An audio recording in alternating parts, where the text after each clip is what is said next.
పూట పూటని పూజ కోసమని పువ్వులు తెచ్చాను ప్రేమ భిక్షను పెట్టగలవని దోసిలి ఒగ్గాను నీ అడుగులకు మడుగులొత్తగా ఎడదను పరిచాను నీవు రాకనే అడుగు పడకనే నలిగిపోయాను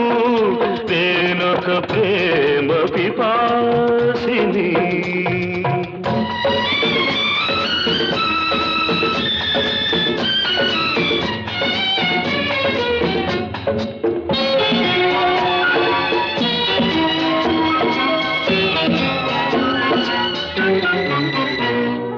పగటికి రేయి రేయికి పగలు పలికే